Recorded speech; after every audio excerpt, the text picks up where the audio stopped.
श्री योगी राज जी महाराज, पूज्य गुरुदेव श्री राम कृष्ण जी महाराज, सभी गुरु भगवंतों को वंदन नमन।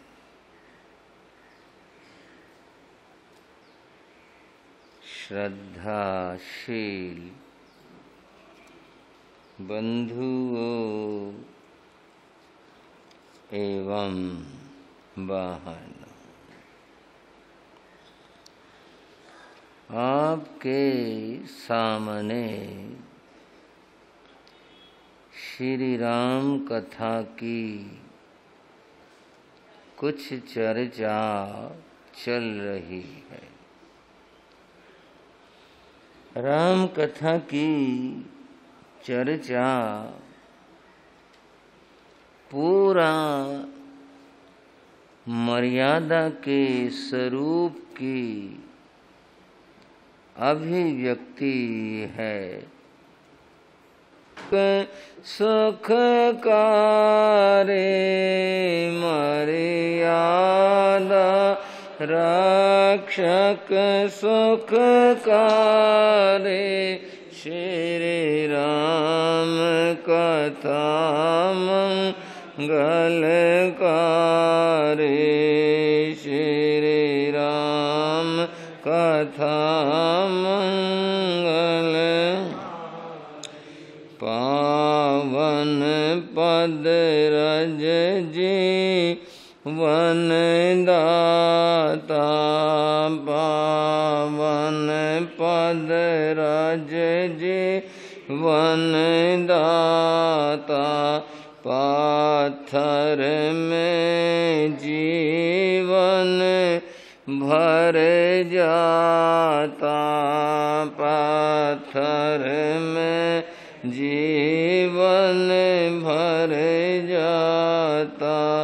हुई शाप मुक्त अब लाना रे, हुई शाप मुक्त अब लाना रे, श्री राम कथा मंगलकारी, श्री राम कथा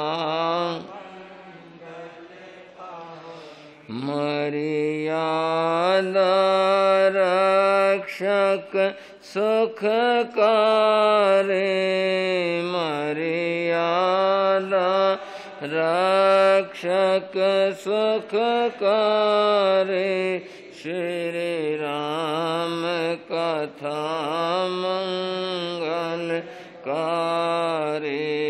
श्री राम कथा।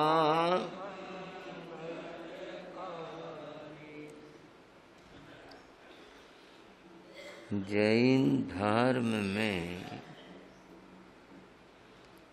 सम्यक्त्व की और सम्यक्त्व की बड़ी गहरी चर्चा है। सम्यक्त्व का अर्थ है सत्य, और सम्यक्त्व का अर्थ है जिसने सत्य को पहचान लिया, सत्य को प्राप्त कर लिया, वह सम्यक्ति है। एक संसारी सामान्य व्यक्ति और एक सत्य का दृष्टा सम्यक्ति, इन दोनों में क्या अंतर है? क्या कोई भेद रेखा है या दोनों का जीवन समान है। दोनों के जीवन के समान होने का प्रश्न ही नहीं उठता। जिसने सत्य को जान लिया उसका जीवन तो बड़ा निर्मल और उज्जवल होगा। आप इस बात को ऐसे समझ सकते हैं जैसे एक आदमी जवाहरात का, हीरे मोतियों का ज्ञाता है, दूसरा एक आदमी जवाहरात का ज्ञाता नहीं है। दोनों व्यक्तियों की दृष्टि में कितना अंतर और फर्क होता है। जिसको जवाहरात का ज्ञान नहीं है वो तो सारे कंकड़ पत्थरों को बस इसी ही रूप में जानता है कि ये पत्थर हैं, बस इतना ही। जिसको ज्ञान है वो पहचानता है इसमें मूल्यवान क्या है, निरर्थक क्या है। मूल्यवान को वो चुन लेता है, निरर्थक को वो फेंक देता है। हे ये गैर उपादेय, तीन शब्द शास्त्र में आए। ये छोड़ने के योग्य है, ये जानने के योग्य है, ये ग्रहण करने के योग्य है। सम्यक्ति में ये बात होती है, ये दृष्टि होती है, इससे वो संपन्न होता है। आलोचना सूत्र में सम्यक्ति के लिए एक दोहा कहा गया। अहो सम्यक्ति जीवड़ा, करे कुटुंब प्रतिपाल, अंतर्गत न्यारा रहे, जो धाये खिलावत बाल। सत्य का दृष्टा सम्यक्ति अपना जीवन कैसे जीता है, अपने कुटुंब का परिपालन कैसे करता है, वह मोह में बंधा नहीं होता। कर्तव्य को देखता है, कर्तव्य पूरा करता है, परंतु कभी मोह में नहीं फंसता। कितना सुंदर उदाहरण दिया कि सत्य दृष्टा सम्यक्ति अपने कुटुंब की परिपालना कैसे करता है। जैसे कि बच्चे के पालन के लिए धाय रख ली जाती है, वह सारे काम करती है उस बालक के खिलाना, नहलाना, गोदी में रखना, दुलार करना, सब करती है, परंतु भीतर में एक भाव उसके होता है, ये मेरा नहीं है।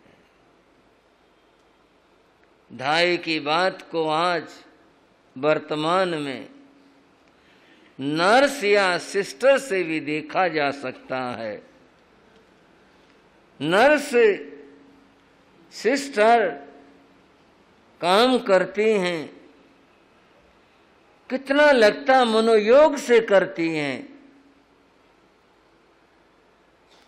मालूम होता है न जाने मरीज के प्रति इनके मन में कितना लगाव होगा। परंतु यदि उसकी ड्यूटी 5 बजे की है तो घड़ी में 5 बजते ही अच्छा जी। फिर से कोई ये कहे अभी क्या रुक जाओ, क्या करोगे जाकर? नहीं, मुझे घर जाना है। उसे मालूम है ये मेरा घर नहीं है। चाहे वो किसी कोठी में, महल में ड्यूटी दे रही है, उसे पता है ये मेरा नहीं है और कह देती है नहीं, घर जाना। भीतर में क्या है भाव कि मेरा घर और है, दूसरा है, ये मेरा घर नहीं है। यहां बच्चे की देखभाल कर रही थी, परंतु 5 बजे तक सब था। 5 बजते ही नहीं, बच्चे आ गए होंगे, बच्चे घर पर होंगे, बच्चे को देखभाल करनी है। बस यहाँ का संबंध जो उसका ड्यूटी टाइम है वहीं तक है। उसके बाद वो बिल्कुल अछूती, कोई इसका संबंध नहीं, कुछ नहीं। और अगर उसकी ड्यूटी पूरी हो गई, उसकी तनख्वाह पूरी हो गई, फिर तो शायद कभी पूछने भी आए या नहीं आए, बात खत्म है। सम्यक्ति व्यक्ति भी ये जानता है और ये महसूस करता है कि ये सब मेरा नहीं है, मेरा कर्तव्य है, मैं अपना कर्तव्य पूर्ण करूं, लेकिन ये सब मेरा नहीं है। ऐसे व्यक्तियों को जब हम उदाहरण के रूप में ढूंढते हैं तो हमारे सामने 2 व्यक्ति आते हैं। एक चक्रवर्ती भरत और दूसरे विदेह राज जनक। दोनों के चरित्रों में बड़ी समानता है, बहुत समानता। भरत ने एक प्रसंग में कहा था कि मैं राज्य तो करता हूं परंतु लिप्त नहीं, इससे मैं लिप्त नहीं। भरत का चरित्र बड़ा उज्जवल है, बड़ा वैराग्यपूर्ण है। घर में रहते हुए इतना बड़ा राज्य करते हुए और वे अछूते रहते हैं।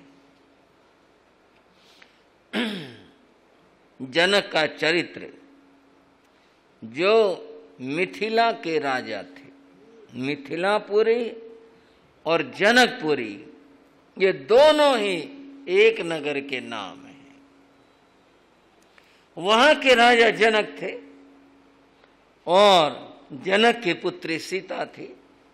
जो प्रसंग हमारा चल रहा है, मैं जनक के बारे में ये ध्यान दिलाना चाहता हूं कि वैदिक परंपरा में जनक का चरित्र इतना उज्जवल है कि वे राज्य करते हुए भी राज्य से लिप्त नहीं हुए। उन्हें आत्मज्ञानी माना जाता है और आत्मज्ञानी सत्य का दृष्टा होता है और वह अपने कर्तव्य तो पूरे करता है परंतु कभी मोह के बंधन में नहीं बंधा करता। एक बार कुछ सन्यासी राजा जनक के पास ज्ञान पढ़ने के लिए आए।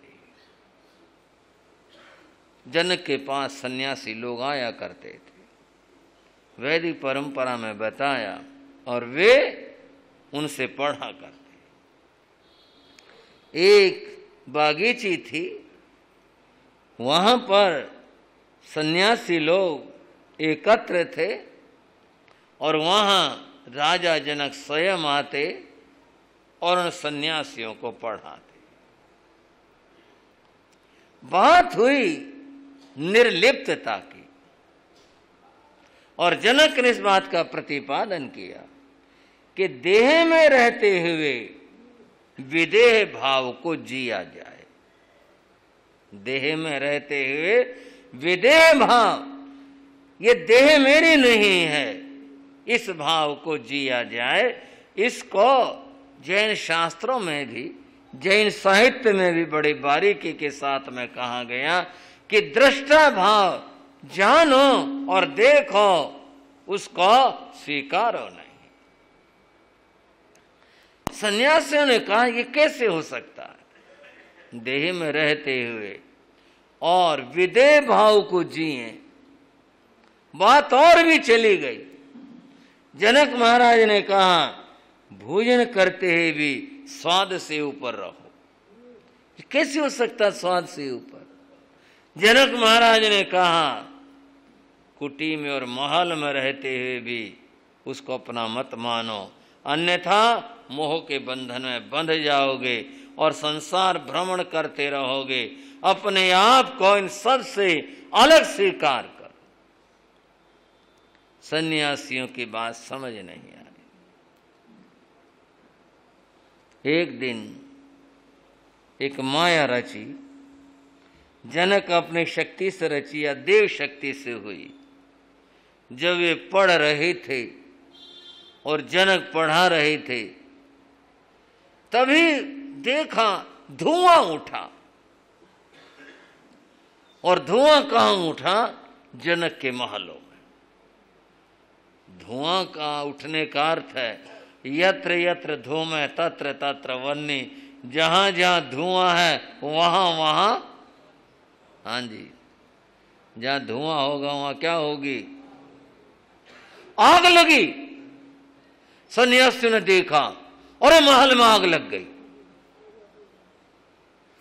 और महल में आग लगी, सब बेचैन हो गए, पढ़ना भूल गए और पढ़ने से खड़े हो गए। पढ़ाने वाला बैठा है, पढ़ाने वाला शास्त्र लिए है और पढ़ने वाले खड़े हो गए। महलों में आग लगी, वो देखो, वो धुआं उठा, वो लोग भागे, वो ये हुआ। और तभी सन्यासियों को चिंता हुई, हमारा कुछ सामान रखा हुआ था महल के एक कक्ष में, शास्त्र रखे थे। एक ने कहा मेरा कपड़ा रखा था, एक ने कुछ और कहा बचाओ भागो। उनमें से कुछ भाग भी गई। जनक बैठे रहे। आखिर सब लोग लौट के आए, वहां पर आग बुझा दी, कर दी, कुछ हो गया। वापिस आया कर बैठे। जब बैठे, जो पाठ था वो तो बहुत आगे चला गया, कई पृष्ठ बीत गए। पाठ तो ग्रंथ का वेद का आगे चला गया, कई पेज बीत गए। सन्यासियों ने कहा जी ये तो हमने पढ़े नहीं, पीछे से पढ़ाओ। जनक बोले समय व्यतीत हो गया। जो समय व्यतीत हो गया वो कभी लौटाया जा सकता है? पृष्ठ तो लौटा दो, समय को कैसे लौटाऊं? बोले क्या करें, आग लग गई और आप यहां बैठे रहे। और जनक मुस्करा दिए, कहने लगे जो मैं तुम्हें समझा रहा था वो यही था। तुम एक छोटे छोटे कपड़ों के लिए भागे और दौड़े, उन्हें बचाने के लिए तुम्हारा मोह भाव था, और मैं यहां था, मैं तो उठ करके नहीं गया। क्योंकि जो वहां हुआ है हो रहा है, बहुत लोग हैं उस सब की व्यवस्थाओं के लिए। और फिर उन्होंने कहा मिथिला के जलने से, जनकपुरी के जलने से, इन महलों के जलने से मेरा कुछ भी नहीं जल रहा।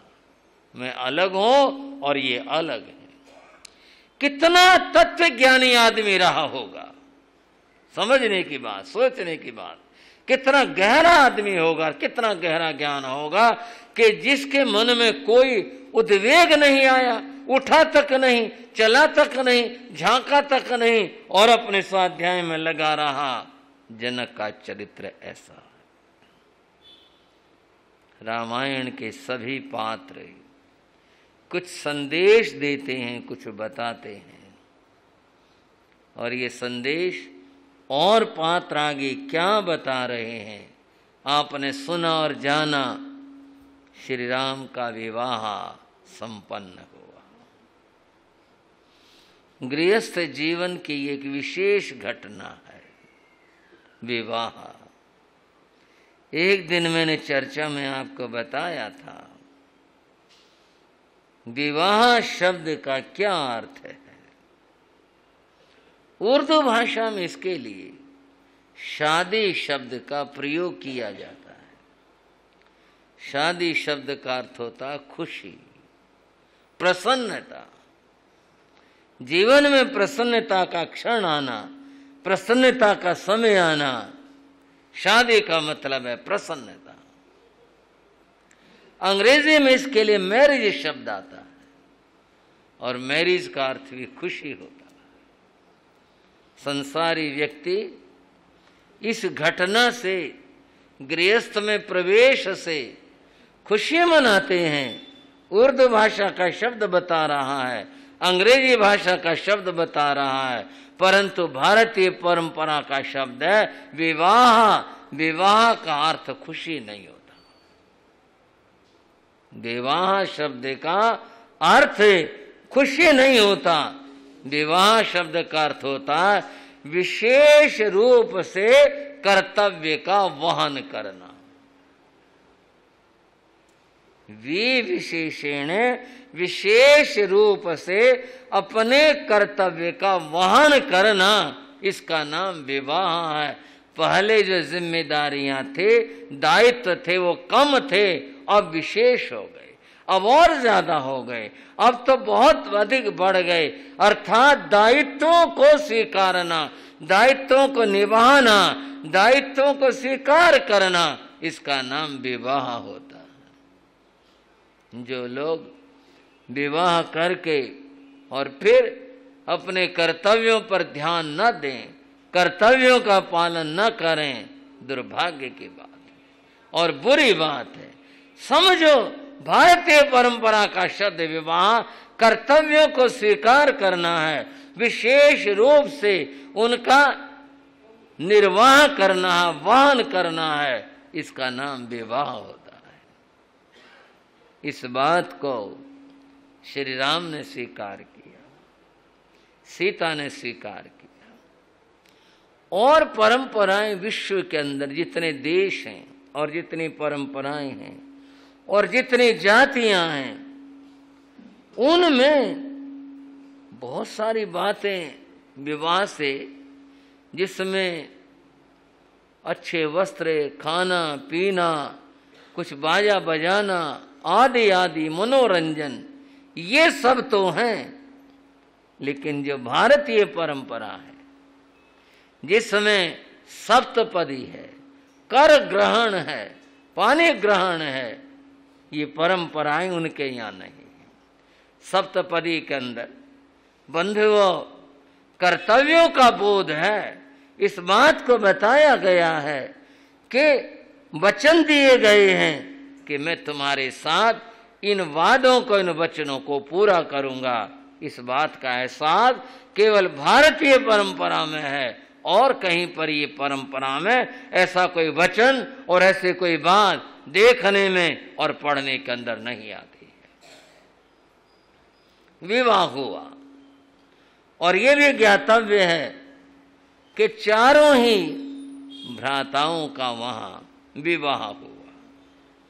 श्री राम का विवाह सीता से हुआ, लक्ष्मण का विवाह उर्मिला से हुआ, राजा जनक के एक भाई थे, उनकी 2 पुत्रियां थी, मांडव और सुकी, श्रुतकीर्ति, उनके विवाह क्रमशः भरत और शत्रुघ्न के साथ संपन्न हुए। कुछ रामायणों में इस बात में अंतर भी है, जो प्रसिद्ध है वही बात आपको बताने लग रहा हूं। विवाह हुआ और ये समाचार अयोध्या में आए, बड़ी खुशियां मनाई गई और फिर बहुत ही प्रेम के साथ में वहां से विदा हुए। विवाह की चर्चा में थोड़ी बात दहेज की अगर की जाए तो अन्यथा नहीं होगी। माता पिता, परिवार अपनी पुत्री को खुशी के साथ में अगर कुछ देता है तो ये उनकी अपनी खुशी और प्रसन्नता है। और जहां पर बेटे वाले इस बात पर दबाव डालें कि हमें ये चाहिए और हमें यह दो, वहां मामला गड़बड़ हो जाता है। जो लोग लोभी हैं, लालची हैं, वे इस प्रकार की समस्याएं उत्पन्न कर देते हैं और विवाह के समय जो 2 परिवारों में संबंध बनते हैं और बनने चाहिए, इस लोभ और लालच के कारण से बन नहीं पाते। आज भारत के लोग इस बात से त्रसित और दुखित हैं। सब कहते हैं दहेज नहीं होना चाहिए, परंतु छोड़ने के लिए और त्याग करने के लिए कोई तैयार नहीं होता। एक बार एक व्यक्ति ज्योतिषी के पास गए और जाकर के बोले, मुझे 2 मुहूर्त पूछने हैं। बोलो जी सेठ जी, क्या मुहूर्त पूछना?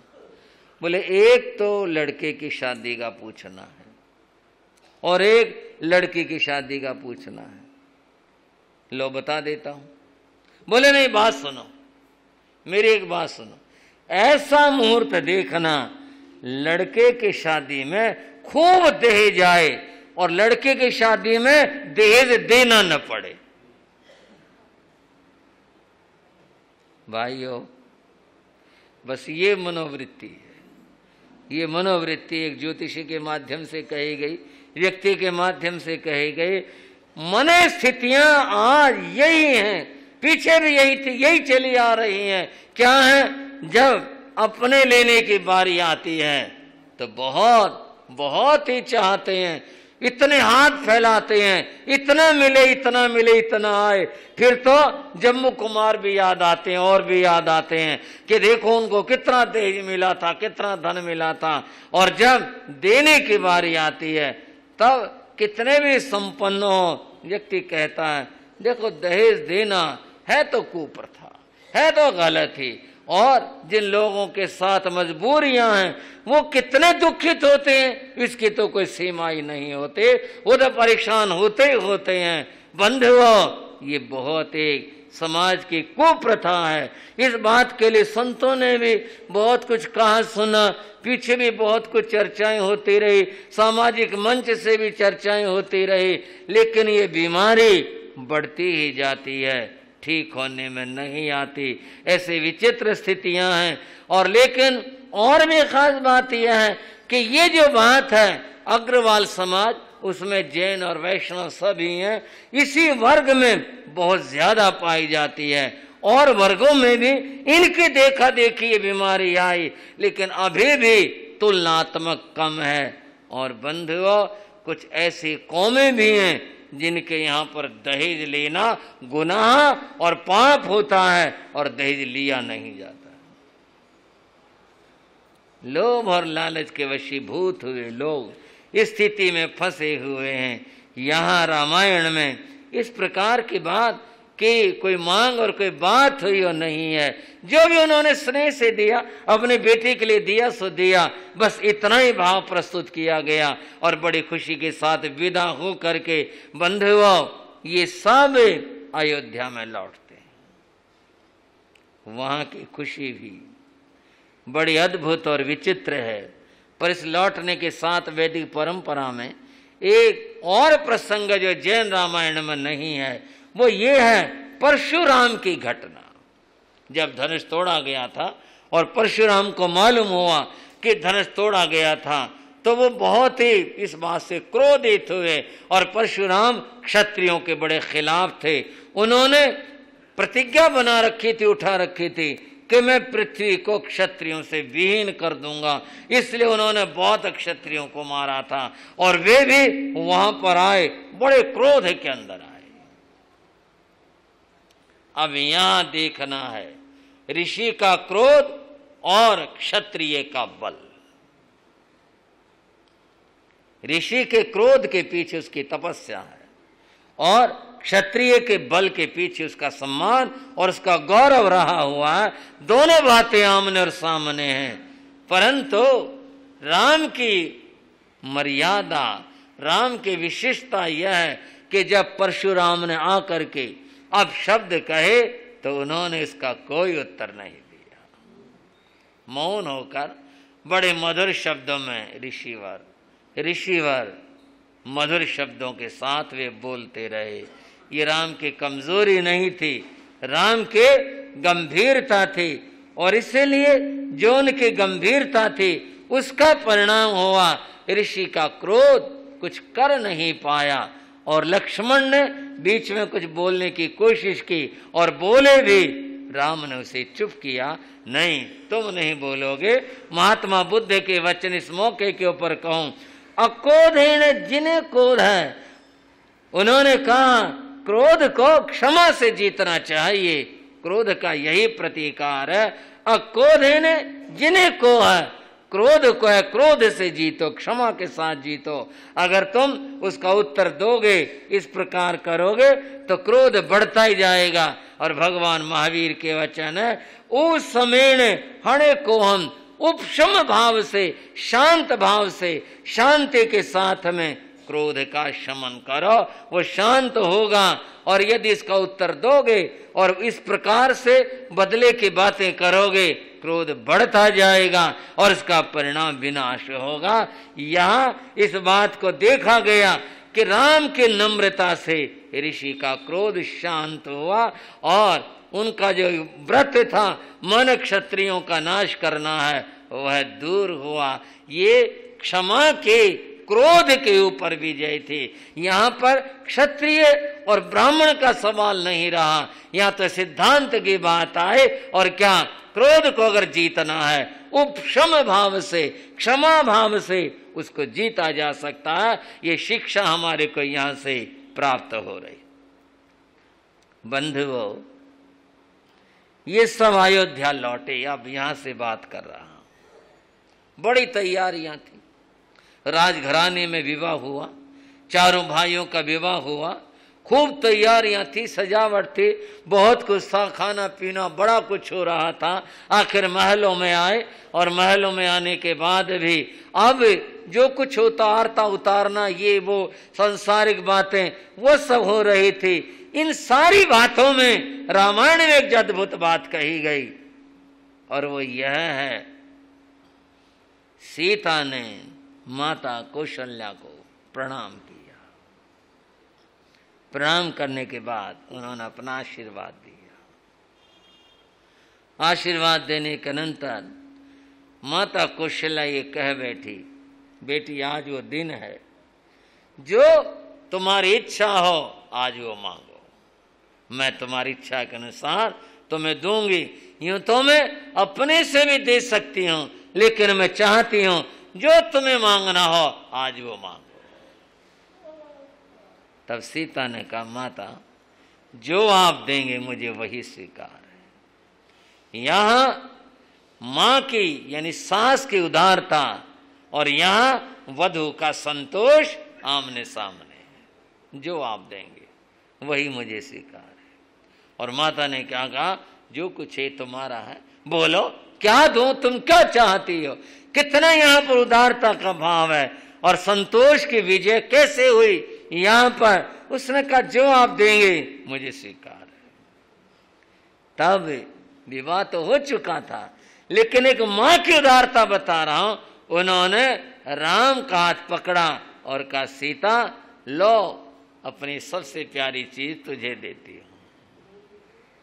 मैं पुनः दोहरा रहा हूं, विवाह तो हो चुका था, लेकिन सास ने ये कह करके एक नई बात ये की, ये पुत्र जिसको मैं बहुत प्यार करती हूं, जो मेरा पुत्र है, अब ये तुम्हारा हो गया, इसको मैंने तुम्हें दिया। मेरी बहनों और माताओं, यहां मैं एक बात के ऊपर ध्यान दिलाना चाहता हूं। अधिकांश जो झगड़े आज परिवारों में होते हैं, उसके 2-3 कारण हैं। एक कारण तो यह है, माँ ये महसूस करने लगती है लड़का तो बहू का हो गया, हमारी तो कुछ खैर खबर नहीं रखता, हमारा तो रहा ही नहीं, ये इसका हो गया। लड़के की मुसीबत यह है, अगर वो अपने माँ के साथ में ज्यादा समय बिताता है, ज्यादा समय देता है, तो वधू को ये महसूस होता है मेरी तो कोई खैर खबर नहीं, मेरी तो कोई पूछताछ नहीं, मैं तो इस घर में यूं ही आई, मेरा यहाँ पर क्या है, वो ये महसूस करती है और वो कुछ उसको कहती है और लड़के का झुकाव उधर होता है। तो फिर माँ को ही शिकायत होने लगती है, लो मैंने पाला पोसा, 20 साल का, 22 का, 25 का, इतना बड़ा किया और इस नाते पता नहीं क्या जादू मंत्र कर दिया, क्या खिला दिया, इसका सारा कोई बदल गया, ध्यान नहीं देता, ये तो बस उधर ही लगा रहता है। उसकी ये मुसीबत, लड़का बीच में पिसता रहता है और कितनी बार मन स्थिति भी खराब हो जाती है, ना वो अपनी माँ का रहता और न वो अपनी पत्नी का बन पाता। ये सारी की सारी गड़बड़। मनोविज्ञान का एक सिद्धांत है बंधु। मनोविज्ञान का सिद्धांत क्या है कि जो लड़का, उसकी माँ 25 साल तक, एक काल्पनिक संख्या कह रहा हूं, 25 साल तक वो ये महसूस करती ये मेरा है, ये मेरा है।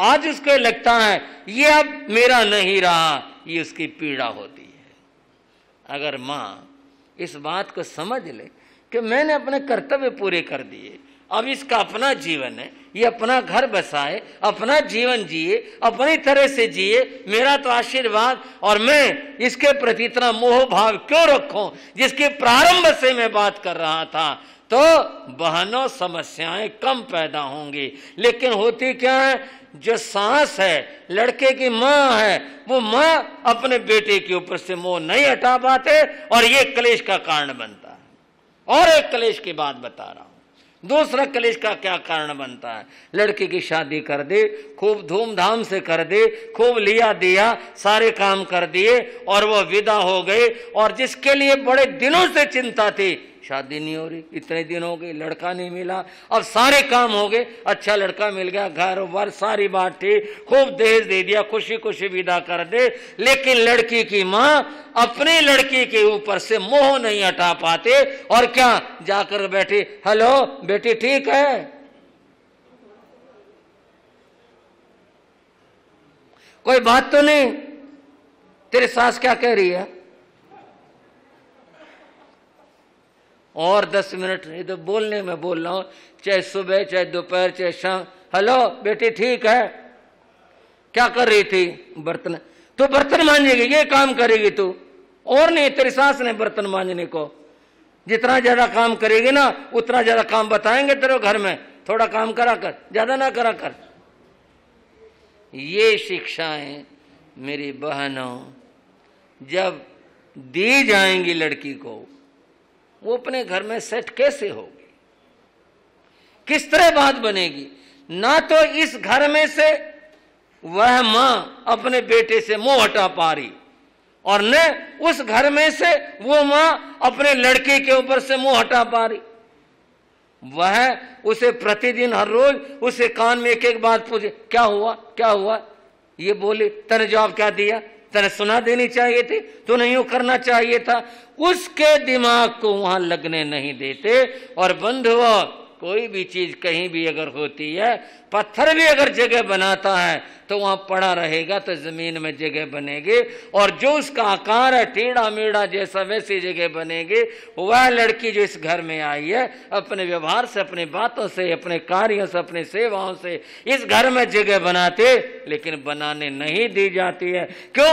उस मां ने अपना मोह नहीं हटाया। अगर मोह हटा होता तो मां ये कहते, देख बेटी हमने सब कुछ कर दिया, अब तू समझ, तू सोच, घर में ठीक ढंग से रहो, और कोई बात नहीं, सहन भी किया करते हैं, ऐसी कोई बात नहीं है, तेरे वो घर वाले बहुत अच्छे हैं। उसको ये कह करके उसका मनोबल बढ़ाना, और एक ये कह कर कि नहीं नहीं ऐसा नहीं करना, उसको विद्रोही बनाना, एक मन स्थिति ये हुआ करती है। तो बंधुओं, ये मोह बहुत परेशान करता है, ये मोह सुखी होने नहीं देता है। इस मोह को हटाना चाहिए। कौशल्या ने राम का हाथ पकड़ा रखा, बेटे ये तेरा हो गया। और सीता ने कहा, मां इससे बड़ा तो कोई उपहार हो ही नहीं सकता, आपने सब कुछ प्रदान कर दिया मुझे। तो यहाँ हम क्या देखते और पाते हैं कि ये जो संबंध हैं, ये संबंध समय की कसौटी पर कसे जाते हैं। कभी माँ और बेटी की बात थी, आज वो बेटा पति और पत्नी के जीवन को अपना एक अलग जीवन और स्वतंत्र जीवन जीने लग रहा है। आज उसकी ये स्थिति और ये बात है। तो हर एक परिवार में, हर एक माँ बाप को अवसर देना चाहिए उसका बेटा अपना परिवार स्वयं से खड़ा करे, स्वयं से बसाए और अपना घर गृहस्थी को सुखमय बनाए, उसके जीवन में व्यवधान और बातें न डाली जाएं, इस प्रकार की स्थिति होनी चाहिए। तो इसके बाद की बात यह है, बड़े सुख के साथ में परिवार रह रहा है, आनंद के साथ रह रहा है, चारों ओर खुशियां ही खुशियां बिखरी हुई हैं, हर और आनंद है। इस प्रकार सुखमय जीवन व्यतीत हो रहा। एक कालांतर में घटना घटी। घटना क्या घटी? जैन रामायण के अनुसार बता रहा हूं। अब घटना ये घटी, राजा दशरथ अपने बाल संवार रहे थे दर्पण में, करते ही हैं गृहस्थी लोग। और उस समय रानी कौशल्या वहीं पर थी। कुछ उसने देखा और वो बोले, महाराज चोर आ गया। चोर आ गया? चोर कहां से आ गया? देखो क्या बात कर रही हो, चोर कैसे आ जाएगा? महलों में किसकी ताकत है चोर आ जाए? इतने पहरेदार खड़े। बोले देख लो, और फिर भी चोर आ गया। आपने इतने फौज लगा रखे है, पुलिस लगा रखी है, पहरेदार लगा रखे हैं, और चोर फिर भी आ गया। कहाँ है? क्यों बात बना रही हो? क्यों पहली बुझा रही हो? कहाँ चोर आ गया? बोले पहचानो, चोर आ गया। बोले ऐसे नहीं रानी, बात बताओ क्या, कहाँ आ गया? बोले दर्पण में देखो, एक सफेद बाल आ गया। ये सफेद बाल आ गया। अब ये रामायण की घटना है।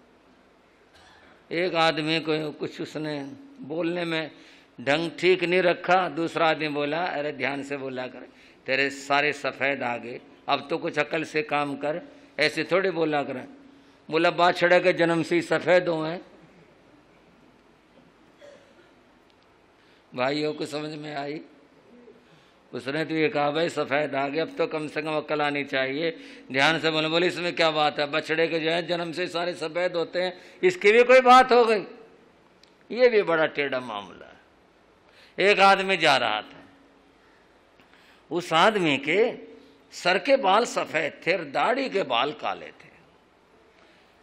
कोई से मिला, टकराया, बोले भाई साहब एक बात तो बताइए, क्या बात? आपके सर के बाल जो तो सफेद है, दाढ़ी के बाल काले, ये क्या बात है? बोले ये 16 साल बड़े हैं। ये पीछे आए थे ना, 16 साल के बाद आए, 18 से। बोले ये 16 साल के बड़े, इसलिए इनमें बुजुर्गी आ गई और इनमें अभी जवानी है, क्योंकि ये 16 साल जो है ये छोटे हैं, ये बड़े। बोले बहुत बढ़िया जवाब दिया, कमाल करते। आगे एक और कोई आदमी था, उसके दाढ़ी के बाल सफेद थे और सिर के काले थे। उस पूछना और उसको पूछा, भाई साहब ये क्या बात, आपके सिर के बाल जो हैं ये तो काले हैं और दाढ़ी के सफेद, ये क्या बात? बोले आपको नहीं पता? बोले ना। बोले ये दिन में 3-4 बार धुलते हैं, ये एक ही बार धुलते हैं, इनका रंग उड़ गया। ये तो एक ही बार धुलते हैं और ये दिन में कई बार धुलते हैं। रोटी खाते हैं जब भी धुलते हैं, कई बार धुलते हैं, इसलिए इनका रंग उड़ गया, इनका रंग वैसा ही है। बालों का ही बड़ा मामला है, बड़ी विचित्र बात है। रानी ने कहा अब देखो बालों की बात अब कहाँ जा रही है? कहने लगे चोर आ गया। बोले कहाँ चोर आ गया? बोले देखो जरा। उन्होंने एक बाल सफेद दिखा दिया। और बात में इसलिए मैंने इतनी बातें यूं सुनाई कि वे कहेंगे ये तो कोई बात नहीं थी, पर हो सकता उस जमाने के अंदर ऐसा ना होता हो, बाल सफेद देर से आते हो, भाई यही सोच सकते हैं। और रानी को मौका मिल गया कि बात मिल गई कहने के लिए, उसने कहा चोर आ गया। कहा? बोले ये देखो सफेद बाल। राजा ने दर्पण में सफेद बाल देखा। बोले ओहो, तुमने तो बहुत ही सही बात बताई, बिल्कुल सही बात बताई। और ये बात जो मनोविनोद की थी, इसने कुछ और मोड़ ले लिया। और ये लिया, राजा दशरथ ने कहा अरे ये तो सूचना है, यमराज की तरफ से सूचना है कि वे अब जीवन जो है उस और कभी कहा था फरीदा तेरी दाढ़ी उत्ते आ गया भूर, अग्गो नेड़ा रह गया, पिछों रह गया दूर। फरीदा की बात थी। फरीद जो एक महात्मा हुए, फकीर हुए, उन्होंने क्या कहा, देखो दाढ़ी यहाँ से इतनी चौड़ी है और आगे आते आते बहुत ही तंग हो गए और समाप्त होने को जा रहा है मामला। अब तो जीवन का अंत निकट है, इसलिए संभल कर चलो और सावधानी के साथ में चलो। इसका अर्थ सूचना आई, ये तो जीवन अब कम रह गया, थोड़ा रह गया, कुछ करना चाहिए। क्या करना चाहिए? आत्म कल्याण करना चाहिए, कुछ जीवन में काम किया जाए। राजा ने उस बात को बड़ी गंभीरता से ले लिया। माली ने सूचना दी। सूचना ये दी कि अयोध्या के बाहर बाग में साधु आए, मुनि आए, और खुशी की बात, वह दर्शन करने के लिए गए, प्रजा दर्शन करने के लिए गए। राजा ने धर्मोपदेश सुना और मन की वो जो बात सुबह से मानस के अंदर थी, वो बात और भी दृढ़ हो गई। राजा ने निश्चय किया कि मैं संसार के त्याग करके, इन भोगों का परित्याग करके, इन सुखों को छोड़ करके आत्म कल्याण करो। ये भाव मन के अंदर आया। संतों को वंदना कर निवेदन किया, मैं आत्म कल्याण करना चाहता हूं, जैसी तुम्हारी इच्छा हो। महलों में आए, रानियों से कहा, अब मेरी इच्छा संसार छोड़ करके आत्म कल्याण की। अब मैं निर्भर होना चाहता हूं, सब कुछ मैं ये सब छोड़ करके और मैं आत्म कल्याण करना चाहता हूं। रानियों ने जो भी कुछ कहा होगा, लेकिन जिनके निश्चय दृढ़ होते हैं उन्हें कोई रोक नहीं सकता। राजा दशरथ का निश्चय था। उन्होंने मंत्री परिषद बुला करके कहा, देखो अब मैं राज्य छोड़ने जा रहा हूं, मैं संयम ग्रहण करूंगा, आत्म कल्याण करूंगा, और मैं आप सबसे परामर्श करना चाहता हूं। मेरे 4 पुत्र हैं, चारों योग्य सुयोग्य हैं, और मैं परंपरा भी जानता हूं कि बड़े पुत्र को राज्य दिया जाता है। मेरे 4 पुत्र पढ़े लिखे, योग्य और सभी बुद्धिमान हैं, फिर भी आपका परामर्श चाहता हूं, किसको राज्य दिया जाए। मंत्रियों ने समर्थता व्यक्त की। बोले, महाराज हम तो बताने में असमर्थ हैं, आपके तो 4 पुत्र इतने सुयोग्य हैं, हम नहीं कह सकते कुछ भी। फिर राजा ने निश्चय किया कि मैं अपनी पूरी राज्य सभा बुलाऊं, उसमें ये बात रखूं ताकि परामर्श से कार्य हो तो ज्यादा अच्छा हो। उन्होंने राज्यसभा बुला ले, और राज्यसभा के अंदर विचार का विषय था उत्तराधिकारी कौन हो, ये विचार का विषय था। और उस समय नगर के प्रतिष्ठित नगर सेठ, अन्य श्रेष्ठीजन, बुद्धिमान लोग, प्रतिष्ठित आदमी, गणमान्य, सबके सब आमंत्रित किए गए। मंत्री परिषद भी वहां पर उपस्थित थे और पूरी की पूरी राज्यसभा खचाखच भरी हुई थी। आज ये फैसला होना था कि राजा किसको बनाया जाए, उत्तराधिकारी किसे घोषित किया जाए, ये फैसला होना था। अब ये चर्चा अयोध्या में बनी। भाई आज राज्यसभा में राजा अपने उत्तराधिकारी का फैसला करेंगे, हर कोई जिज्ञासा में था। एक युवक जिसका नाम सुमित्र था, वह राम का घनिष्ठ मित्र था। उसने सुना और उसके मन में कौतूहल जगा। बोले, आज मेरे मित्र का नाम आएगा, हो ही नहीं सकता, भले चारों एक जैसे योग्य हो, कुछ भी हो, परंपरा यही है, बड़े को राज्य मिलेगा। ऐसी कोई बात है ही नहीं जो राम की, जिसकी वजह से राम का नाम न लिया जा सके योग्यता के लिए, हो ही नहीं सकती ये बात। ये तो होगी निश्चित होगी, उनका नाम आएगा। वह है उस कार्यवाही सुनने के लिए सुमित्र राज्यसभा में चला गया। राजा ने प्रस्ताव प्रस्तुत किया कि मैं संयम लेकर आत्म कल्याण करना चाहता हूं, और मैंने आपको इसलिए याद किया कि मेरे 4 बेटे हैं, चारों बड़े योग्य सुयोग्य हैं। अब तुम ये बताओ, मैं अपना उत्तराधिकारी किसे घोषित करूं? हर कोई खड़ा हो जिसको भी कहा जाए और वो एक ही बात कहे, जी चारों बड़े योग्य, मैं तो नहीं बता सकता। अगर मैं जरा भी कोई फर्क जानूं तो मैं कुछ कहूं, परंतु एक बात निवेदन है, बड़े के नाते राम को बनाना चाहिए। तुम्हारा विचार, तुम कहो, सबकी राय जानी, हर किसी के ये शब्द थे, चारों ही बड़े योग्य हैं, हम तो नहीं फैसला दे सकते, परंतु परंपरा तो यह है बड़े को राज्य दिया जाए। आखिरकार सर्वसम्मति से तय हो गया कि वे राज्य राम को दिया जाए। सबने अपने अभिव्यक्ति इसी रूप में कि सर्वसम्मति से पारित हो गई ये बात, और फिर जयकार हो गई, और फिर सभा समाप्त हो गई और घोषित भी हो गया, कल राज्य तिलक राम को होगा। खुशी जो होती है और बंधुओं दुख जो होता, दोनों बातें ये वहां होती हैं जहां से अपना लगाव होता है। अपना मित्र, अपना प्रियजन, उसके यहाँ कोई खुशी की बात हो जाए तो वो खुशी उसकी नहीं हमारी हो जाती है।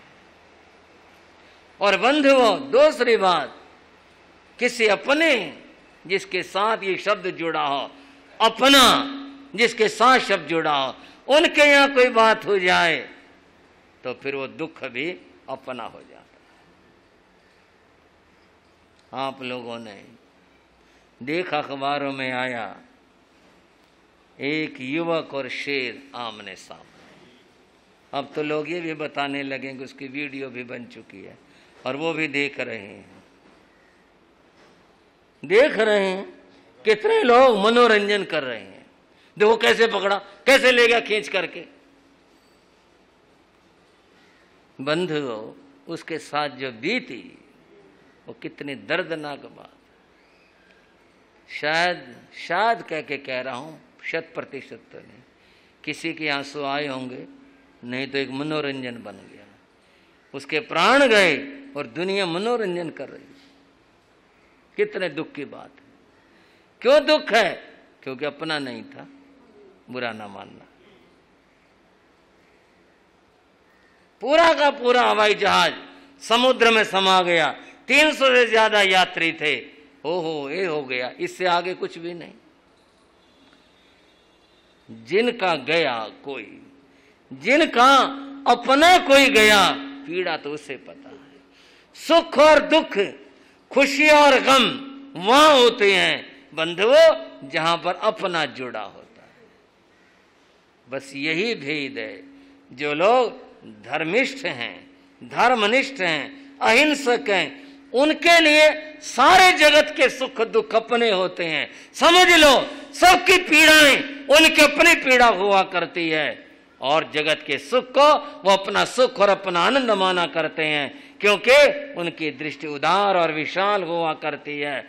और जो केवल कुछ संबंधों को जीते हैं, जिनके भीतर में ये भाव नहीं है, बस जहां अपनापन है, सुख दुख वहां होते हैं। मैं इस बात को सोचता हूं, वो बेचारा, उसका आयुष कर्म, उसका दुख, उसका कर्म भोग जो था वो हुआ, और लोग उसे मनोरंजन में। देखा तूने देखा, अरे वो फलाने इसको लोड करके देखो, उस पर देख कर उसके ऊपर मिलेगा। लोग ये देख रहे हैं। कहीं तमाशा देखने जाओ, आज के ज़माने में शायद ही 1 रुपये का टिकट हो, नहीं तो टिकट भी बड़े महंगे महंगे होते हैं। इतना बड़ा लोग तमाशा देख रहे हैं। अगर 1 करोड़ आदमी 1-1 रुपया भी दें, उसके घर वालों को, जिसका वो बेटा है, जिसका वो बाप या जिसका भाई है, उनकी कुछ तो मदद हो जाए। लोग फ्री में तमाशा देख रहे हैं और दुख के घटना को तमाशे के रूप में देख रहे हैं और मनोरंजन देख रहे हैं और फ्री में देख रहे हैं। बंधुओं, कर्म बंध के कारण है। अभी तक तो सुना नहीं कि सरकार ने भी कोई घोषणा करी हो ऐसे व्यक्ति के लिए, उस आदमी के लिए, उसकी गलतियां बताई जाए। उसकी तो सारी गलती ना होती, मरता ही क्यों है बेचारा। बंधुओं, कुछ नहीं। आदमी की क्या कीमत है? कुछ। मर गया तो मर गया, क्या फर्क पड़ गया। बहुत दुख की बात है। ऐसी घटनाओं के प्रति अपने मन में दुख होना चाहिए। कितना बुरा हुआ, कितना गलत हुआ। मैं कह रहा था सुख और दुख अपने के साथ हुआ करते हैं। सुमित्र जो बैठा हुआ था, उसने जब ये जाना और सुना और देखा कि मेरे मित्र का नाम पारित हो गया, उसकी तो खुशी किससे मना रही। वो तो उछलता और कूदता हुआ, खुशी मनाता हुआ और सीधा जहां राम थे रह रहे थे उनके महल में गया, उनके कक्ष में गया और जाकर के हर्षित होकर कहा अपने मित्र को, लाओ पुरस्कार, लाओ इनाम, लाओ मिठाई। किस बात की बात तो बताओ। इनाम भी दे दूंगा, पुरस्कार भी दे दूंगा और जो खाने को कहोगे वो भी दे दूंगा। राम के सवाल है, बात तो बताओ। बात पहले दो, फिर इसके बाद बताऊंगा। भाई बात पहले बतानी चाहिए, तभी तो मैं दूंगा। बात तो मेरे को पता नहीं। राज्यसभा से आ रहा हूं और सीधे आ रहा हूं और पहला आदमी हूं जो तुम्हारे पास आया हूं, तुम्हारा ये दोस्त। बोले क्या बात। राज्यसभा में आपका नाम पारित हो गया, आपको कल राज तिलक होगा। कितनी बड़ी खुशी की बात। और मैं लेके आया, अब लाओ मेरे लिए उपहार, मेरे लिए पुरस्कार, मेरे लिए खाने को। मैंने सबसे पहले समाचार दिया। श्री राम ने इस बात को सुना। जब मिले थे अभी अभी तो मुस्कुराए थे, अब तो राम का चेहरा फीका हो गया, कुछ उदासी सी आ गई। जो आंखों में प्रसन्नता थी और चमक थी वो नहीं रही। मुंह भी कुछ नीचे को झुक गया। किसी गहरी सोच में राम खो गए। क्या बात है, मैंने इतनी खुशी की बात बताई और तुम किन ख्यालों में खो गए, किन विचारों में खो गए। देना नहीं चाहते क्या। मित्र क्या बताओ, हाँ बताओ क्या बात है। विमल वंश में अनुचित को बंधु बिहाए बड़े अभिषेको। हमारा जो वंश है ये विमल वंश है, इसकी सारी परंपराएं बड़ी उत्तम है। पर इस हमारे वंश में एक परंपरा अनुचित है। विमल वंश में अनुचित एक परंपरा ठीक नहीं है। वो परंपरा गलत है, अनुचित है। क्या परंपरा। जब मिलेगा बड़े को राज मिलेगा। क्यों मिलेगा बड़े को राज, छोटे को क्यों नहीं देते। छोटे में कोई कमी है, छोटों में बड़ा होना कोई अपराध हो गया कि बड़े को देंगे। क्यों देंगे, छोटे को भी तो मौका दो, उनको भी आगे आने का मौका दो। उनमें किस बात की कमी है।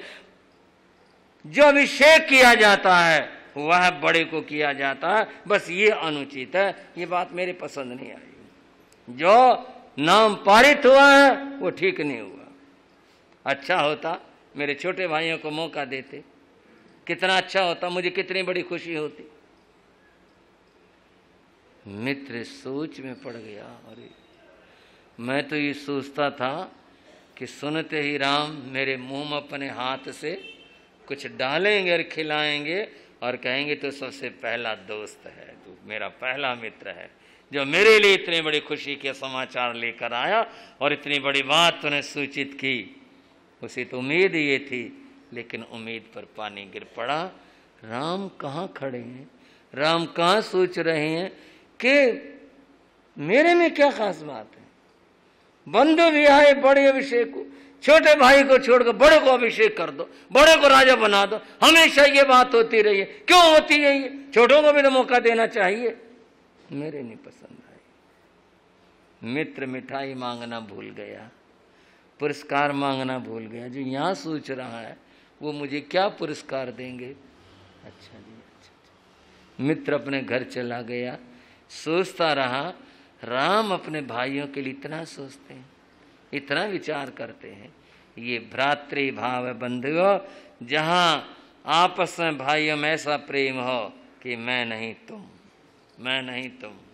वहाँ उन घरों के अंदर कितना कुशल क्षेम और आनंद होगा। ऐसा ही प्रेम घर घर में बरसे। चत्तारि मंगलम अर्यंता मंगलम सिद्धा मंगलम साहू मंगलम केवली प्रणतो धम्मो मंगलम। चत्तारि रघुत्तमा अर्यंता रघुत्तमा सिद्धा रघुत्तमा साहू रघुत्तमा केवली प्रणतो धम्मो रघुत्तमो। चत्तारि शरणं प्रविद्यामि अर्यन्ते शरणं प्रविद्यामि सिद्धे शरणं प्रविद्यामि साहू शरणं प्रविद्यामि केवली प्रणतं धम्मं शरणं प्रविद्यामि। ये चार शरण दुख हरण और न शरणा कोई होगा। जो भव प्राणी करे आचरण उसका अजर अमर पद होगा। उसका सदा मंगल।